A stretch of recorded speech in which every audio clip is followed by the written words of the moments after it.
नमस्कार, मैं doctor Nikhil Mehta cancer रोग विशेषज्ञ एवं कैंसर सर्जन हूं।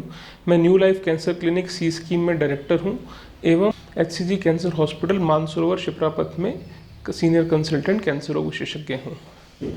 अभी हम बात कर रहे हैं आजकल ओरल कैंसर के बारे में। उसी सीरीज़ में हम आज ओरल कैंसर यानी मुंह व गले के कैंसर के डायग्नोसिस यानी कैसे उसको पकड़ा जा सके और उसके ट्रीटमेंट और उसके इलाज के बारे में बात करेंगे।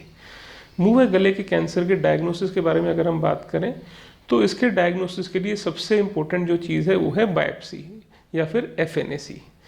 इसकी जांच हम टुकड़ा लेकर जो कि लगभग 5 mm या 1 सेंटीमीटर का होता है, जबान से या मुंह से जहाँ भी हमें छाला दिखता है या गांठ दिखती है वहाँ से लेते हैं, या फिर गर्दन की गांठ से एक पतली सुई की जांच करते हैं और उसको जांच के लिए भेजते हैं, जिसमें कि पैथोलॉजिस्ट हमें बताता है कि ये कैंसर है या नहीं है, अगर है तो ये किस तरीके का कैंसर है।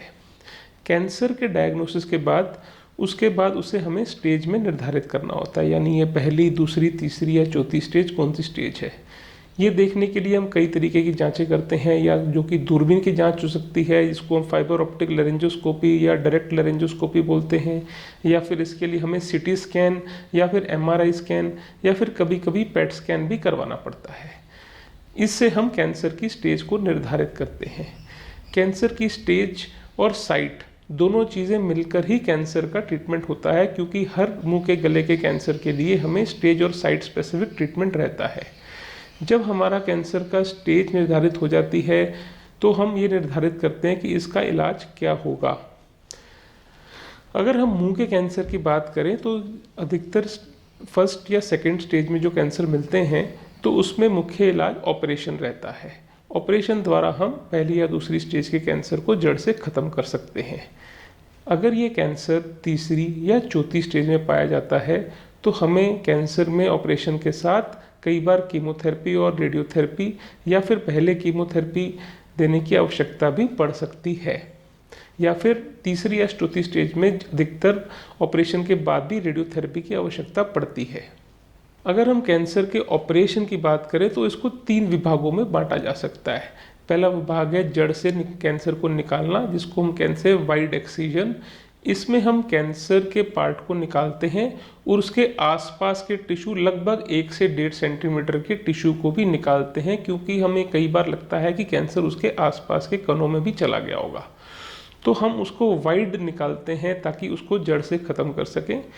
कई बार इस एक्सीजन में कैंसर किसी हड्डी के पास होता है या फिर आसपास के जबान के पास होता है, तो हमें कभी कभी जबान को या फिर जिसको हम नीचे की मैंडिबल या फिर ऊपर की हड्डी मैक्सिला भी कहते हैं, तो उनको भी निकालना पड़ता है, या उसके छोटे टुकड़े को भी निकालना पड़ता है, या एक शेव लेना पड़ता है कि हम उस कैंसर को जड़ से ख़त्म कर सकें। उसका ही एक दूसरा पार्ट रहता है नेक डिसेक्शन, यानी इस कैंसर की जड़ें ज़्यादातर गर्दन में सबसे पहले जाती हैं, जिसको हम लिम्फ नोड्स भी बोलते हैं। इसके लिए हमें गर्दन में एक छोटा सा चीरा देकर गर्दन की गांठों को भी निकालना आवश्यक होता है। अगर हम गर्दन की गांठों को इस कैंसर में नहीं निकालते तो कैंसर का ऑपरेशन इनकम्प्लीट या फिर अधूरा माना जाता है। तो जब भी इस कैंसर का ऑपरेशन होता है तो एक तो उस बीमारी को निकाला जाता है और कैंसर की गांठों को निकाला जाता है। उसके बाद जो सबसे महत्वपूर्ण चीज़ आती है उसका रिकंस्ट्रक्शन यानी पुनर्निर्माण। अगर हमने कैंसर की हड्डी को निकाला है या मुंह की झिल्ली को निकाला है या फिर जबान को निकाला है तो उसका पुनर्निर्माण भी उतना ही आवश्यक है, क्योंकि आज से 30 से 40 साल से पहले की बात करूं तो कैंसर मुंह का जो होता था उसमें मेन इलाज होता था जड़ से ख़त्म करना। लेकिन आज नई टेक्नोलॉजी के साथ हम इस सीमा पर पहुंच गए हैं कि हम जबान को, जबड़े को पूर्ण रूप से एडवांस प्लास्टिक सर्जरी द्वारा बना सकते हैं। अगर हम उसी तरीके से बात करें कि अगर सपोज हमने मुंह की जबड़े की हड्डी को निकाला है तो हमारे पास आज एडवांस प्लास्टिक सर्जरी उपलब्ध है, जिसमें हम पैर की हड्डी को लेते हैं, उससे हम जबड़े का पूर्ण निर्माण करते हैं और जितना पार्ट हमने हड्डी का निकाला है उससे पैर की पतली हड्डी को बनाकर और उस पर टाइटेनियम की प्लेट निकालकर और पैर की नसों को लेकर गर्दन की नसों में जोड़कर पूर्ण निर्माण से ट्रांसप्लांट कर सकते हैं। ये एक तरीके का ट्रांसप्लांट होता है जिससे कि मुंह का जबड़ा दोबारा बन जाता है और चेहरा बिगड़ा हुआ नहीं दिखता। उसी प्रकार अगर हम जबान को निकालते हैं या मुंह की झिल्ली को निकालते हैं तो उसको भी हम पूर्ण रूप से बना सकते हैं।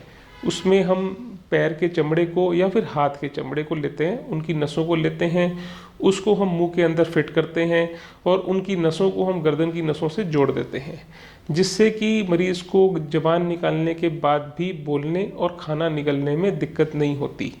हमें आज की डेट में यह भी देखना इम्पोर्टेंट होता है कि हम उसको अच्छा कॉस्मेसिस या फिर फंक्शनल आउटकम दे पा रहे हैं कि नहीं, यानी वो अपनी दिनचर्या नॉर्मल बिता पाएगा कि नहीं।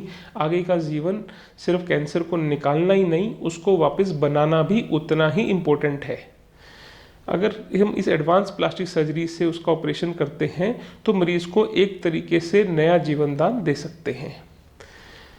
कई बार हमें कैंसर तीसरी या चौथी स्टेज में या चौथी बी स्टेज में मिलता है, तो कई बार हमें कैंसर में ऑपरेशन से पहले कीमोथेरेपी की आवश्यकता भी पड़ती है, जिससे कि हम इस कैंसर को छोटा कर पाएँ और तब ऑपरेशन कर पाएँ। तो उसको हम न्यू एडजुवेंट कीमोथेरेपी बोलते हैं। जब हम ये कीमोथेरेपी देते हैं, कैंसर को छोटा करते हैं, तो हम कैंसर का इलाज कर सकते हैं। मुंह व गले का कैंसर ही एकमात्र ऐसा कैंसर है जिसका इलाज चौथी ए या चौथी बी स्टेज में भी उपलब्ध है।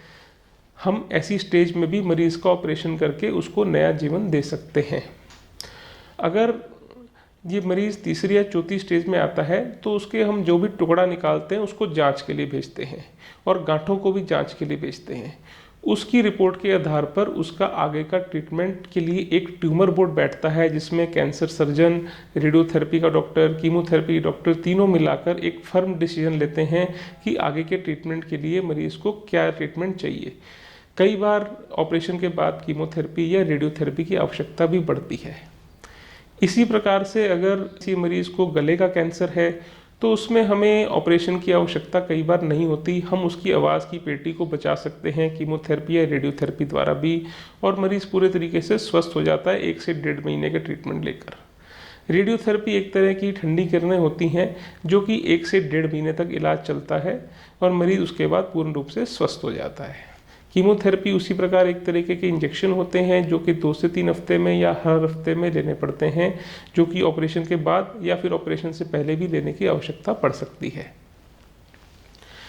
अगर हम जब ये कैंसर का इलाज कर देते हैं तो उसके बाद हमारे लिए दूसरा इम्पोर्टेंट बात होता है मरीज़ का रिहेबिलिटेशन, और कुछ चीज़ें जो मरीज़ के अटेंडेंट्स को जाननी जरूरी है। एक चेकलिस्ट बनानी पड़ती है कि मरीज़ के अटेंडेंट को क्या क्या परेशानियाँ आ सकती हैं, उससे वो सुधार कैसे कर सकते हैं। जब भी हम मरीज़ का ऑपरेशन करते हैं तो उसके खान पीन पे भी बहुत ज़रूरी हमारा ध्यान रहता है, यानी उसका अच्छा खान पीन रहे, उसका न्यूट्रिशन अच्छा रहे, वो अच्छी प्रोटीन डाइट ले और अपने भोजन में जंक फूड अवॉइड करे, तो ऑपरेशन के बाद उसको समस्याएं कम आए। उसी प्रकार क्योंकि ज़्यादातर मरीज़ हमारे पास मुंह के कैंसर के तंबाकू सेवन वाले आते हैं, तो उससे क्या है मुंह का चमड़ा सब कुछ सूख जाता है। तो हम मरीज़ों को एडवाइस करते हैं कि जब भी ऑपरेशन करा रहे हैं उससे थोड़े दिन से पहले ही अच्छा पानी का इंटेक बढ़ाएं, शरीर में 3 से 4 लीटर पानी लें, ताकि ऑपरेशन के बाद में अगर मरीज़ का न्यूट्रिशन अच्छा है, हाइड्रेशन अच्छा है, तो उसको कोई भी कॉम्प्लिकेशंस नहीं हो। उसी तरीके से एक जो भी कैंसर का इलाज होता है, हम चाहते हैं कि मरीज़ इधर उधर घूमे नहीं, यानी एक ही जगह पर उसका इलाज हो ताकि उसको परेशानियां कम हो, ताकि कीमोथेरेपी, रेडियोथेरेपी अगर ऑपरेशन के बाद ही आवश्यक है तो उसमें बारी बारी उसको परेशानी का सामना नहीं करना पड़े, एक ही जगह पर उसका इलाज हो सके। उसके बाद ट्रीटमेंट के बाद हमें ये भी ध्यान देना होता है कि मरीज़ के अगर दांत निकले हैं तो उसको हम इम्प्लांट लगा सकें ताकि वो खाना पीना अपना नॉर्मल जी सकें। आज की टेक्नोलॉजी में ये भी उपलब्ध है कि हम जब जबड़ा नया बनाते हैं तो हम उसके ऊपर भी मरीज़ के दांत दोबारा लगा सकते हैं और इम्प्लांट लगाकर मरीज़ को नॉर्मल च्यूइंग दे सकते हैं, नॉर्मल बोलचाल दे सकते हैं, जिससे कि उसका चेहरा भी बिगड़ा नहीं दिखता और वो आगे का जीवन शांतिपूर्वक बिता सकता है। हमें मरीज़ को ये भी बताना जरूरी होता है कि अब जब इतनी मेजर सर्जरी हो रही है तो कुछ छोटी मोटी कॉम्प्लिकेशन हो सकती हैं, जिससे उसको कभी भी डिप्रेशन में ही नहीं आना चाहिए, क्योंकि डॉक्टर के पास उसका भी इलाज संभव होता है। कोई भी छोटी मोटी अगर कॉम्प्लिकेशन होती है तो आपको डॉक्टर से परामर्श लेते रहना चाहिए कि हम इसका सुधार कैसे कर सकते हैं, और हर चीज़ का इलाज है आज की डेट में। तो हमें कैंसर के ऑपरेशन से डरना नहीं होता, अपने डॉक्टर से लगातार परामर्श लेनी होती है, और हर चीज़ आज के दौर में इतनी एडवांस टेक्नोलॉजी है कि हम पूरे रूप से मरीज़ को स्वस्थ होकर उसका नॉर्मल जीवन पहले जैसा ही दे पा रहे हैं। देखिए, मुंह व गले के कैंसर के लिए सबसे प्रमुख जो ट्रीटमेंट है वो है ऑपरेशन। ऑपरेशन द्वारा ही हम मुंह व गले के कैंसर को जड़ से ख़त्म कर सकते हैं। और पहली या दूसरी स्टेज में अगर हमारे पास मुंह व गले के कैंसर का रोगी आता है तो 90% चांस है कि वो 5 साल से ज़्यादा गुजार सकेंगे, जो कि एक बहुत ही अच्छा नंबर है। तो इसलिए सर्जरी से डरे नहीं और अपनी कैंसर की सर्जरी करवाएं, और हम पूरे तरीके से अपनी जंग कैंसर की सर्जरी द्वारा जीत सकते हैं। देखिए, मुंह व गले के कैंसर में हर रोगी को रेडिएशन या कीमो की आवश्यकता नहीं पड़ती।